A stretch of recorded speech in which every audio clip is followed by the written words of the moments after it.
I'm Dylan Black. Murders in the Air is coming to St. Joseph High School at the start of May. With all the details, we say hello to two members of the St. Joseph High School production class. First of all, we say hi to Zoe Lyle. Hi. Hi. And Sagni Kuma is with us as well. Hi. Hi. Okay. We got the highs out of the way. Zoe, tell us about the high school production class. Well, what happens there?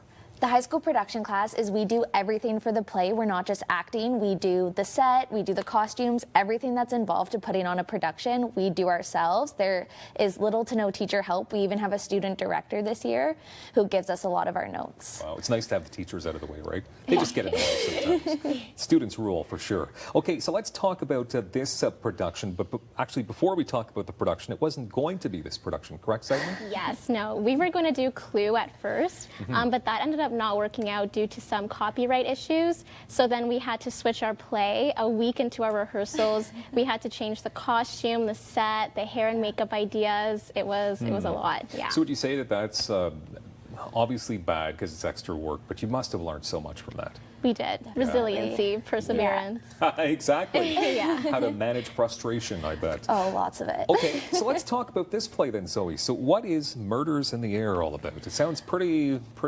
dramatic, pretty scary stuff. It's actually a really interesting play. So Murders in the Air is about heirs finding out that they are no longer in their grandfather's will and he's a billionaire. And let's just say something goes wrong that night and someone ends up no longer alive. Wow. And there just so happens to be a detective there. And so the second act of the play is the detective and one of the heirs trying to solve the mystery. And the fun part about our play is we actually have 8 endings that the audience decides show night. Wow. Okay, so Sagni, that couldn't have been much fun I mean, and I'm being honest here, it can't be much fun to rehearse 8 endings.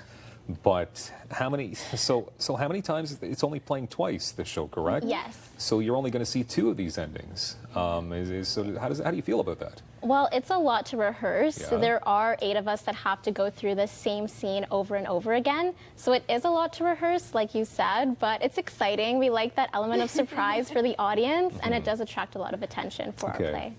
So how does it work then? So the audience votes, Zoe, like throughout or at the end of the play, they vote on who they thought, who done it kind of thing? So in our programs, there's actually going to be a little ballot slip that has the 8 options on the ballot. And so during intermission, they check off who they think it is, and then we quickly tally it up. And then at the end of the show, it's revealed who's the killer is. Lots of interesting characters, Sagni, in this play? Yes. Maybe highlight a couple of them. Yes, there are some interesting characters as well as interesting character dynamics. Zoe plays Mrs. Davis. She has a lot of interesting props here. Yeah. Interesting character dynamics include Fiona Starkweather and her son Jordan. They have a really funny kind of familial relationship. And there's also her character, Mrs. Mike, and Simon Starkweather.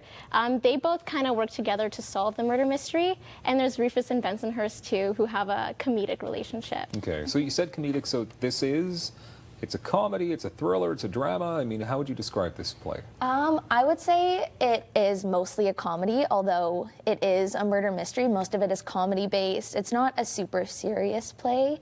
Even throughout our interview process and finding out who the killer is, it's mostly the characters not being too serious in their circumstances, even though they are all being. So it's a lot of fun.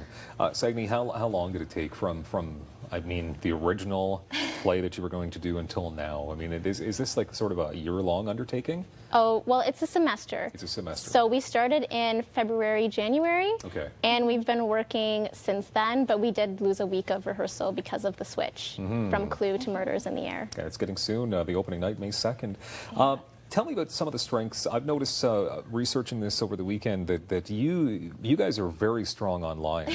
So Zoe, why do you think that's such an important thing to do? Well, that's really nice to hear. I'm actually head of marketing. Yeah. So did I just get you an A+ then? I hope Perhaps? so. Okay. Yeah. So a lot of kids in our school spend most of their days online on their phones, as bad as that is. So that's how we get most of our reach. So we want to do as much as we could with our Instagram, our Twitter, our YouTube. We wanted to do everything we could to try and gather attention. So we've put a lot of work into our marketing strategies, hoping to bring people out to our play. But you've also introduced a lot of people to the characters. Yes. I've noticed that there's been these little vignettes of this character, that character. You even have a trailer to this. Yeah. Is that a lot of work to put that together? It took about a class, and we all had different lines we wanted to throw together, and we used our trailer to also really get across the interactive part, and even used it to our advantage to talk about how we were set back with Clue and whatever else. Yeah, and just to add on to what Zoe said, Janessa Emanuel, who's a student in our class, works really hard on those videos and does all the video editing, so shout out to her. There you She go. is amazing at video editing. Nice to give shout outs. St. Joseph High School, 3333 Greenbank Road, correct? Yes. So how many tickets are available with only 20 seconds left here? Are they going quick? They're selling on Thursday, but you can buy them at the door. $7 for students and $10 for adults. There you go. Yeah. Only 2 shows. Check it out. Zoe and Sagni, thank you very much for being here. Thank you. Thank you for having Good us. job. Details on the Mental Health Gala, which is coming up very soon, next on Daytime.